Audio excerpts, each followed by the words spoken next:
Hello, Richard Tromans here again from Artificial Lawyer TV.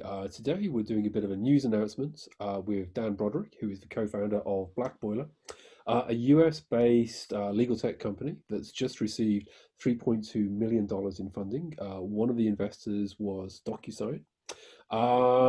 Congratulations on the investment, Dan. Before we get any further into the money and growth and so forth, can you just explain very briefly what Black Boiler is?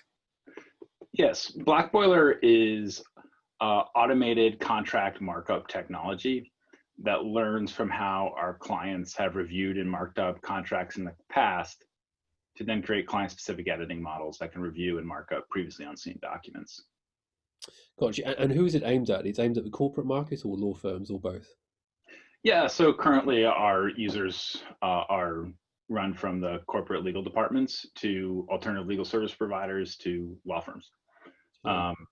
Aimed mainly where there's high volume and repetitive markup of documents. I mean, what would be the type of contract or other type of document that you might be using Black Boiler for? Sure. So with contracts, we try hard to be domain agnostic. Our core technology is domain agnostic. So it doesn't matter whether it's a services agreement or a lease or an NDA or a construction agreement. We can review and mark up any of those things.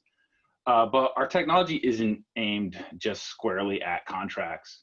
There are lots of other documents that get repetitively marked up. You can think about things in the insurance space or things in regulatory filings, and also with responses to subpoenas or responses to discovery requests. All of these are spaces where there's repetitive editing. Gotcha. It's interesting. So, even the Justice Department or, the one of the courts in New York or wherever, I mean, it doesn't have to be corporate law. It could be all over the place. That's exactly right. Okay, interesting. Now, if I remember rightly, I think Artificial Lawyer is one of the first magazines to write about Black Boiler. You've come a long way, very fast, so congratulations on that. How did the investment from DocuSign come about? And as noted, they are a minority investor. There are other investors who are Right. anonymous at the moment, but still, DocuSign as an investor, it's very impressive. How did that come about? Yeah, I think the very first time we showed our technology to the public was at a conference in Florida, and one booth over from us was Seal. Mm, And since that very beginning time, we've talked about, we're both trying to solve a problem, a pain point in contracting. We're going about it in a different way, but we've always thought that there's potentially some opportunity to collaborate or to stand alongside that. And so I think, that was kind of what brought this investment forward. And I think, well, you segued perfectly into my next question, which is that, DocuSign has, well, and quite logically, a reputation for investing in the companies that it would like to one day bring in to its agreement cloud or other parts of the business. So how will that work? Do you already have APIs with DocuSign and Seal now, at least part of it called Analyzer? I mean, how does all that work? Or Yeah, will it just remain an investment for now? and right now it's just an investment. Mm. I think the investment opportunity came about through Seal, but it's just an investment in Black Boiler. We're excited about working with other CLM technologies and other contracts, analytics, and extraction tools.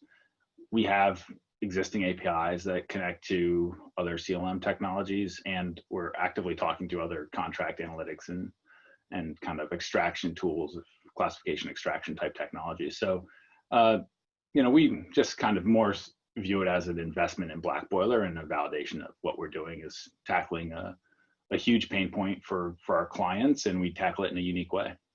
Gotcha. Makes sense. So, how large is the company now? Taking into account you started only a couple of years ago, but where have you got to now? Where are you based? Where do you have offices?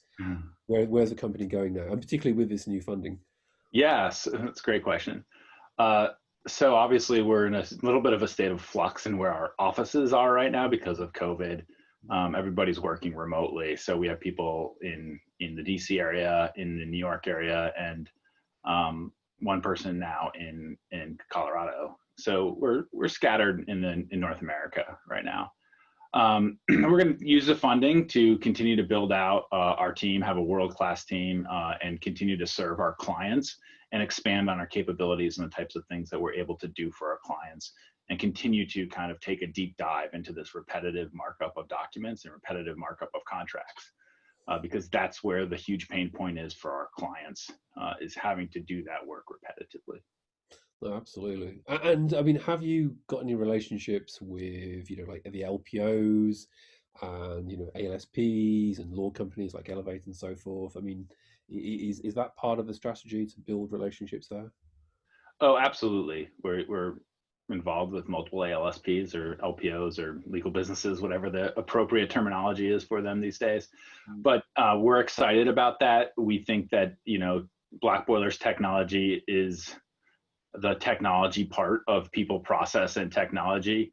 Those ALSPs, the LPOs, they're really good at process. They're really good at, solving repetitive, high volume tasks. And then once we can leverage our technology into that people and process, then you can really start getting some really amazing results. I'd be remiss if I didn't go back and follow up on the question you asked before.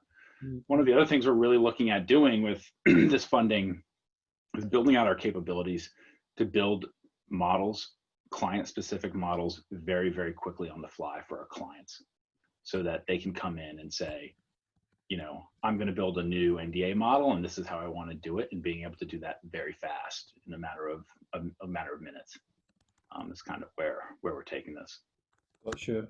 Gotcha. So yeah, so there'll be more, you'll bring in a sort of, I don't know, wouldn't really call it consulting, but more of a, I don't know, is it app development kind of side to it? A kind of, as opposed to them just buying something off the shelf that you can kind of customize it for them. Exactly. I mean, it's largely similar to, what's happening with the classification extraction technologies. We can have a pre-trained model. Everything we do is specific to our clients, but because we learned from our clients, they had to give us examples. But what we're doing now is going to the point where we can build models very quickly for them without them having to give us a large amount of data.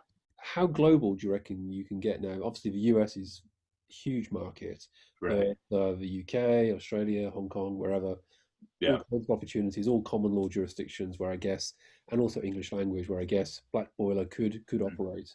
How do you see the sort of global market picture? Yeah. I mean, our most of our users, we have a lot of users in the United States, but we also have users in Europe, multiple clients in Europe. We've been deployed across 4 continents now for over a year. So we have people in South America, North America, a group in Africa, and now a group in Asia as well, Asia Pacific. So we think that 80% of all contracts are in English. So we can largely serve clients wherever they are. There's also nothing about our core technology that is English specific. We sometimes enter or sometimes edit Mandarin just because we have enough examples of Mandarin to edit. And so we see it and know how to edit it. Fantastic. Thanks, Dan. And congratulations again on the investment and good luck with the growth. Real pleasure to have you on the show. Thank you. Great. Thank you.